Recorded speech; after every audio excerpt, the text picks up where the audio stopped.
All right, guys, so today we're going over 8.2, the Pythagorean Theorem and its converse. The Pythagorean Theorem is perhaps one of the most famous theorems in mathematics. It relates to the lengths of the hypotenuse, side opposite, and the right angle, and legs, sides adjacent to the right angle of a right triangle. The Pythagorean Theorem, as we all should know, is a squared plus b squared equals c squared. A Pythagorean triple is a set of three non-zero whole numbers, a, b, and c, such that a squared plus b squared equals c squared. One common Pythagorean triple is 3, 4, 5. That is, we'll scroll up, move up a little bit. That is the sides of a right triangle are in the ratio 3 to 4 to 5. The most common Pythagorean triples are shown below in the first row. The triples below, these are found by multiplying each number in the triple by the same factor. So if you see this here, these are in the ratio 3 to 4 to 5. So you could have 3, 4, 5, 6, 8, 10. 9, 12, 15, and so on.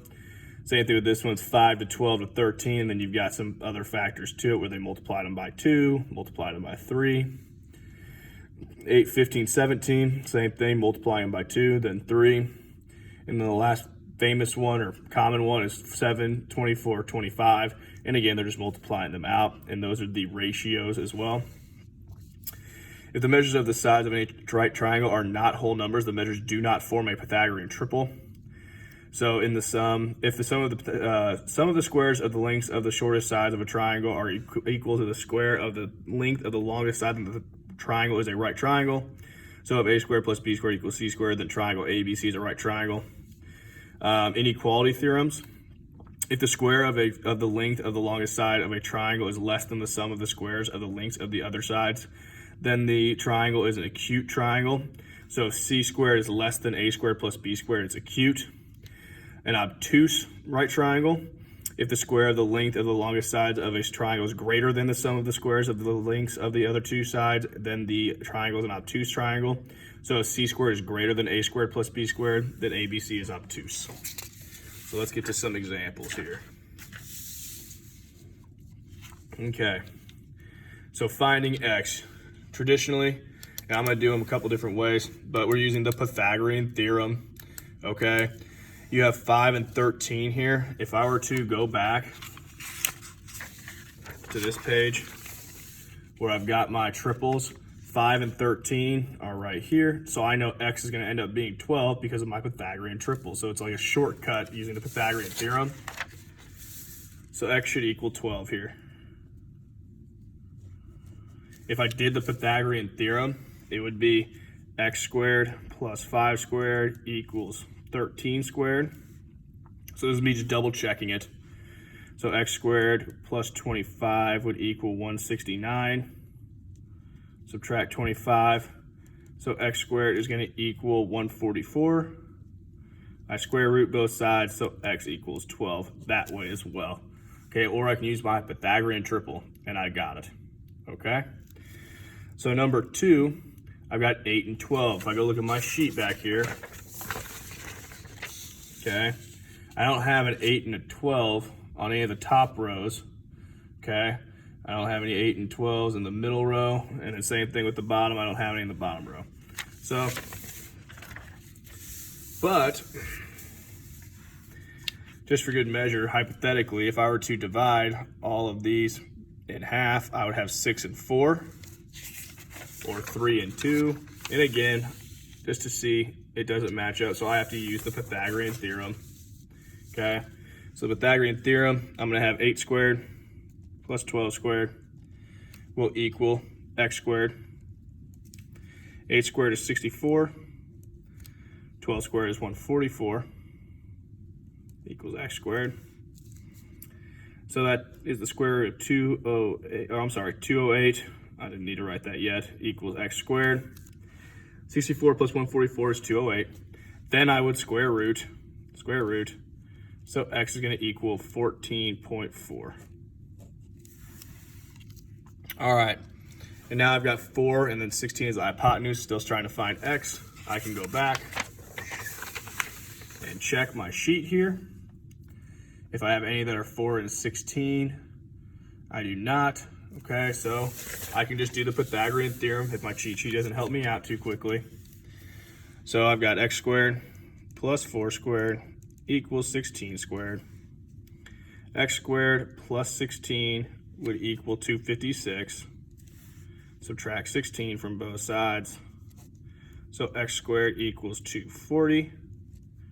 Square root, x will equal 15.5. All right, so use the Pythagorean triple to find x and explain our reasoning. So 21 and 35. Again, I can go check my sheet back here. Do I have any that are 21 and 35? Not that I see on this. I'm looking at this chart, by the way, on all of these when I go check these things. So I'm going to see if I can divide these to make it look, or to where they could fit one of my Pythagorean triples. So 35 and 21, I can divide those both by 7. And then this side would be 3. So I have 3 and a 5. Well, one of ours is a 3, 4, 5 ratio. So then this would also be like a 4. So this would be a 3, 4, 5 Pythagorean triple. Now, since I divided all of these by 7, I need to multiply this by 7 to get the actual number to match, which would be 28. So x would equal 28. Or you can use a squared plus b squared equals c squared to find the same thing. So you can always do the Pythagorean theorem. This is just a shortcut to do it quicker. Okay? So when we're doing this one, the main set of a boat is shown below. What is the length of feet in ln? So with this one, I went ahead and just did the Pythagorean theorem. Okay? So I went ahead and did 45 squared plus 60 squared will equal x squared. 45 squared is 2025 plus 60 squared is 3600 equals x squared. I add them together to get 5625 equals x squared. Square root. So I get 75 will equal x, which is D. So down here, we're going to determine whether each side of sets of numbers can be the measures of the sides of a triangle. If so, classify the triangle as acute, obtuse, or right, and justify our answer. So this is going to be our leg, our other leg, and then the last number is the longest number. The biggest number is our hypotenuse. So I've got 15 squared plus 36 squared equals 39 squared.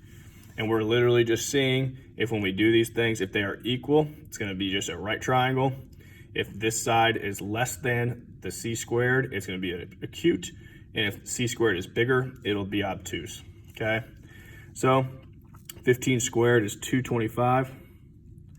36 squared is 1296. 39 squared is 1521. 225 plus 1296 is 1521. So yes, these are triangles, and it is right triangle. For number 7, again, we got 16 squared plus 18 squared equals 26 squared. 16 squared is 256. 18 squared is 324. 26 squared is 676. 256 plus 324 is 580. 580 is less than 676. So this is yes, but it is obtuse because c squared is bigger. And then for number 8, I'm going to have 15 squared plus 20 squared equals 24 squared.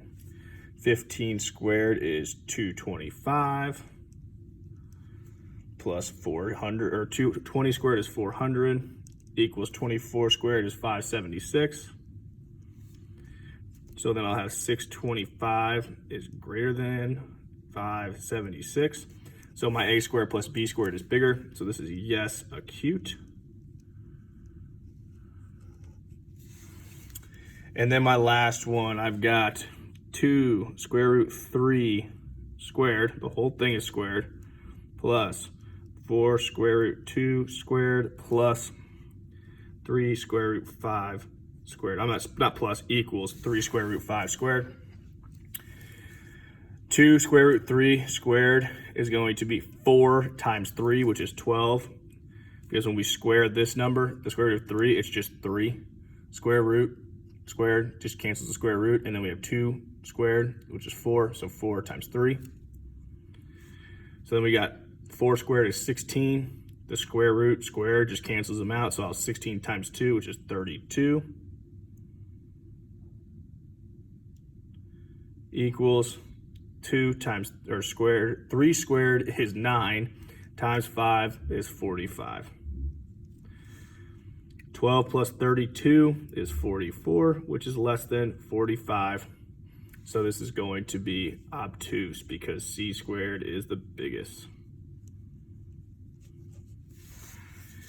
And then a study tip: if the measures of any of the sides of a triangle are expressed as radicals like we had here, you may wish to use a calculator to determine which length is the longest, which we just put that into our calculator as 3. Like this one would be 3 times the square root of 5. And that's it for this section.